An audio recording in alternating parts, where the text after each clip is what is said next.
চন্দ্রবনের পাথরের প্রহরী পথ করে দেওয়ার পর রোহান দেখল বনটা ধীরে ধীরে বদলে যাচ্ছে।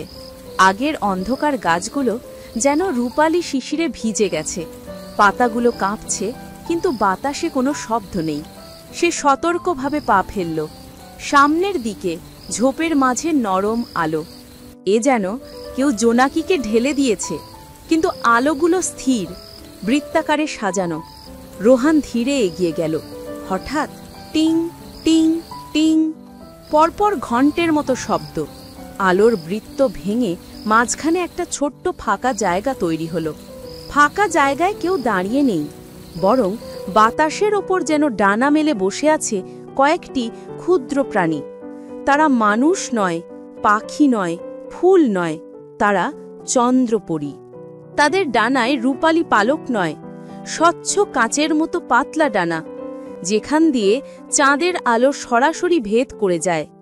তাদের চোখে শিশির ঝরা আকাশের মতো কোমল দীপ্তি। সবচেয়ে সামনে থাকা ছোট পরীটি হাত উঁচু করল। তার গলার স্বর যেন বাতাসে বাজানো বাঁশির মতো। মানুষের সন্তান, তুমি কেন চাঁদের পথ খুঁজো? রোহান অবাক। সে নত হয়ে বলল, আমি শুধু একটা কণ্ঠ শুনেছি, তাই আপনাদের দুর্গ খুঁজতে এসেছি। পরীদের বৃত্তে হালকা ঢেউ উঠল।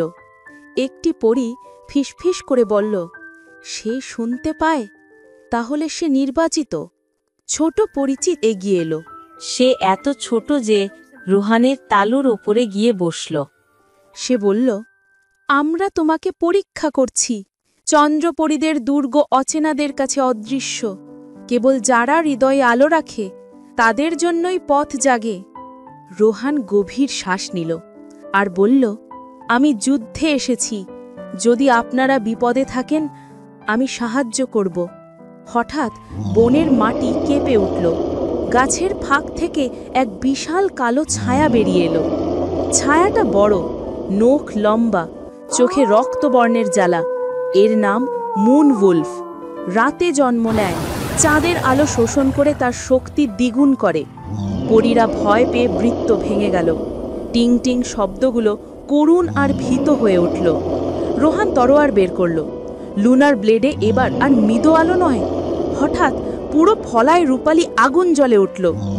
মুন উলফ দাঁত বের করে ছাপিয়ে পড়ল। রোহান পাশ কাটিয়ে তরবারির ধার দিয়ে নেকড়ের কাঁধ স্পর্শ করল। কাঁটা নয়, হালকা আঘাত, যেন তাকে দূরে ঠেলে দেয়। নেকড়ে গর্জন করল। তরবারির আলো দেখে নেকড়েটি যেন ভয় পেল, কিন্তু পিছু হটে না, বরং সে উপরের চাঁদের দিকে মুখ তুলে ডাকল। পরীরা আতঙ্কে চিৎকার করল, না, যদি সে চাঁদের আলো পান করে তুমি তাকে জিততে পারবে না। রোহান বুঝতে পারল মুন উলফের শক্তি চাঁদের আলো থেকে, তাই তিনি আলো কেটে দিতে হবে। সে চারদিকে তাকালো। বনের মাটিতে শিশির, পাতায় চিকচিক, সবই আলো প্রতিফলন করছে। মাটির নিচ থেকে ক্ষুদ্র স্রোত, জল। সে তরবারি ওঠালো। ফলাতে রূপালী জ্যোতি ঘুরে বৃত্ত গঠন করল। সে ধীরে নিচু হয়ে তরবারি জলে স্পর্শ করল। চমৎকার দৃশ্য! জলের ওপর রূপালী বৃত্ত ছড়িয়ে পড়ল। তারপর বৃত্ত বাড়তে বাড়তে চাঁদের প্রতিফলন ঢেকে দিল। নেকড়েটি ছটফট করল, যেন চাঁদের আলো তার কাছে পৌঁছচ্ছে না। রোহান তরবারি উঠে বাতাসে একটি অর্ধচন্দ্র আঁকল। জলজলা অর্ধচন্দ্রটি বাতাসে ভাসতে লাগল, আর নেকড়ের বুক বেধ না করে তাকে পিছু ঠেলে দিল। নেকড়ে ব্যথা পায়নি, কিন্তু যেন আলো হারা হয়ে দুর্বল লাগল। সে নখ মাটিতে ঠুকতে ঠুকতে পিছু হটল। অবশেষে অন্ধকারে মিলিয়ে গেল। বনের বাতাস নরম হয়ে এলো। আমার সেই ক্ষুদ্র ঘণ্টাধ্বনি, টিং টিং টিং। ছোট পরীটি রোহানের সামনে এসে থামল। তার চোখে আর ভয় নেই, বরং গভীর বিস্ময়। তুমি যুদ্ধ করলে, কিন্তু হত্যার জন্য নয়। তুমি শক্তি ব্যবহার করলে, কিন্তু আঘাতের জন্য নয়। এটাই চন্দ্রজাদুর পথ। সে রোহানের কাঁধের ওপর হালকা স্পর্শ করল।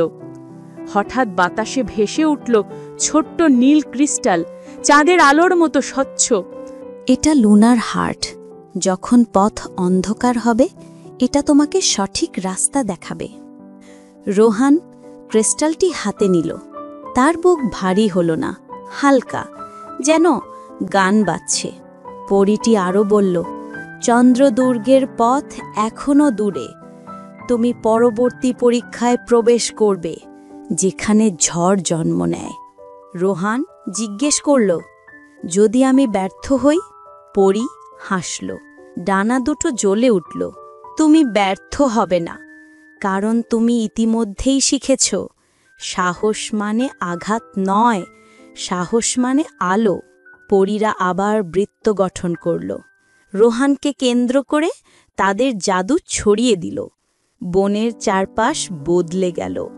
গাছগুলো স্বচ্ছ, পথ রূপালি, যেন নতুন দিগন্ত খুলে গেল। আর সেই আলোয় আকাশে দূরে দেখা গেল চাঁদের দুর্গের কুয়াশাবৃত ছায়া। চন্দ্রপরীদের বৃত্ত থেকে ফিরে আসার পর পথ যেন নিজেরাই গড়ে উঠছিল।